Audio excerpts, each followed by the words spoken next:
Visakha to Cambodia data entry job అని చెప్పి cyber నేరాలు చేయించారు. Hi friends, kick media YouTube ఛానల్కు స్వాగతం. డేటా ఎంట్రీ ఉద్యోగానికి లక్షల రూపాయల జీతం వస్తుందని ఆశపడి కంబోడియాలో చిక్కుకుపోయిన తెలుగు వాళ్లను ఇటీవలే ఆంధ్రప్రదేశ్ పోలీసులు కాపాడారు. బాధితుల్లో చాలామంది తక్కువ చదువుకున్న వాళ్ళు, పెద్దగా నైపుణ్యాలు లేనివారు, ఏపీ తెలంగాణలో చిన్న చిన్న ఉద్యోగాలు చేసుకునే వాళ్ళు, మంచి జీతం, మెరుగైన జీవితం కోసం మొదలైన ఆశ వాళ్లను సైబర్ నేరగాళ్లుగా మార్చింది. గదుల్లో బంధించి వారిని బెదిరించి బలవంతంగా సైబర్ నేరాలు చేయించారని బాధితులు చెబుతున్నారు. డేటా ఎంట్రీ జాబ్కు లక్షల్లో జీతం, తక్కువ జీతంతో లేదా నిరుద్యోగంతో ఇబ్బంది పడుతూ ఉండే కొందరు ఆన్లైన్లో జాబ్స్ వెతుకుతూ ఉంటారు. ఇలాంటి వాళ్లను టార్గెట్ చేస్తూ కొందరు ఉద్యోగ ప్రకటనలు ఇస్తుంటారు. డేటా ఎంట్రీ వంటి సులువైన పనులతో లక్షల రూపాయలు సంపాదించొచ్చని నమ్మిస్తారు.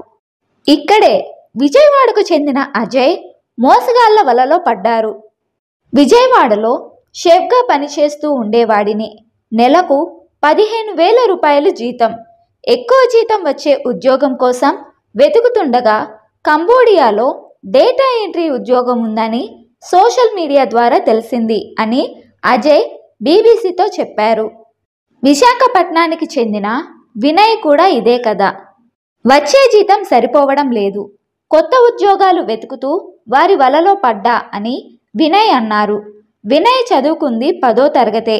నాకు కంప్యూటర్ పని తెలియదని చెప్పా. పేపర్లు ఉన్నది చూసి టైపింగ్ చేస్తే చాలని చెప్పారు అని వినయ్ అన్నారు. ఆ పని కూడా వారికి ఊరికే ఇవ్వలేదు. ఆ ఉద్యోగం కోసం 1,50,000 కట్టాను అని అజయ్ తెలిపారు. వినయ్ కూడా డబ్బులు కట్టారు. కంబోడియా నుంచి వెనక్కి వచ్చిన బాధితుల్లో అజయ్, వినయ్ ఉన్నారు. మోసం చేసి డబ్బులు లాగేవారు. కంబోడియాలో ఉండే సైబర్ నేరగాళ్లకు ఇక్కడ కొందరు ఏజెంట్లు ఉంటారని పోలీసులు తెలిపారు. సోషల్ మీడియాలో ఉద్యోగ ప్రకటనలు చూసిన వాళ్ళు ఆ ఏజెంట్లను సంప్రదిస్తారు. తరువాత ఆ ఏజెంట్లు చేయాల్సిన పని, జీతం గురించి చెబుతారు.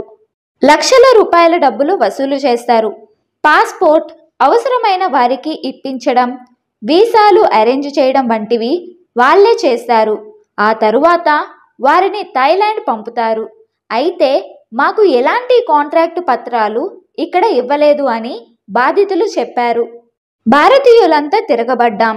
విశాఖ వరకు ఎలా వచ్చారో అనకాపల్లికి చెందిన రామకృష్ణతో పాటు అజయ్, వినయ్లు బీబీసీ ప్రతినిధులకు వివరించారు.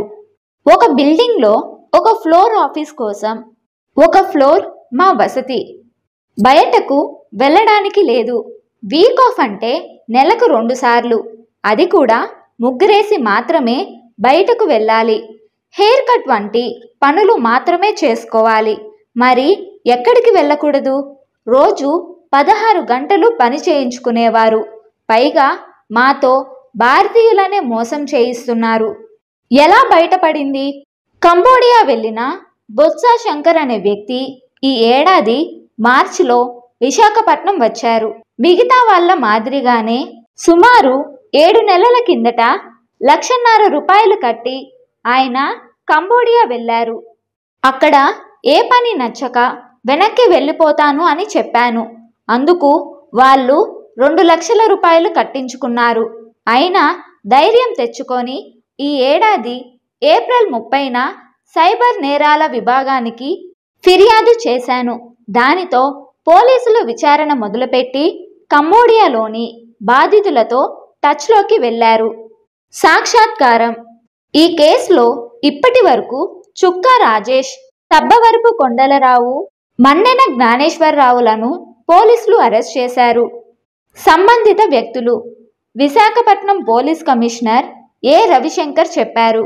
భారతీయులను భారతీయులతోనే మోసం చేసేందుకు వీళ్లను కంబోడియా తీసుకొని వెళ్లారని, ఇలా దేశవ్యాప్తంగా కంబోడియా గ్యాంగ్ చేతిలో సుమారు 5,000 మంది చిక్కుకున్నట్లు తెలిసిందని చెప్పారు. ఒక బిల్డింగ్లో ఒక ఫ్లోర్ ఆఫీస్ కోసం, ఒక ఫ్లోర్లో మా వసతి. బయటకు వెళ్ళడానికి లేదు. వీక్ ఆఫ్ అంటే నెలకు 2 సార్లు, అది కూడా ముగ్గురేసి మాత్రమే బయటకు వెళ్ళాలి.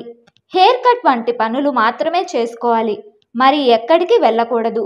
రోజు 16 గంటలు పని చేయించుకునేవారు. పైగా మాతో భారతీయులనే మోసం చేయిస్తున్నారు. దానితో భయమేసింది.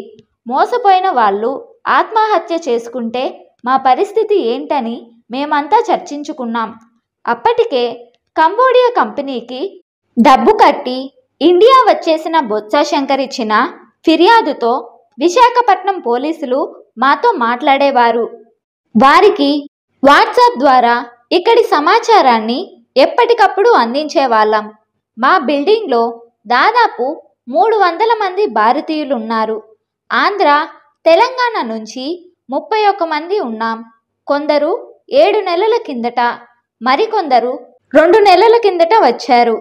చివరకు అందరం కలిసి కంబోడియా కంపెనీ ప్రతినిధులపై తిరగబడి కొందరిని కొట్టాం. అది పెద్ద గొడవ కావడంతో 40 మంది కంబోడియా పోలీసులు వచ్చారు. మా పాస్పోర్ట్లు మాకు ఇప్పించి మమ్మల్ని పోలీస్ స్టేషన్కు తీసుకొని వెళ్ళారు.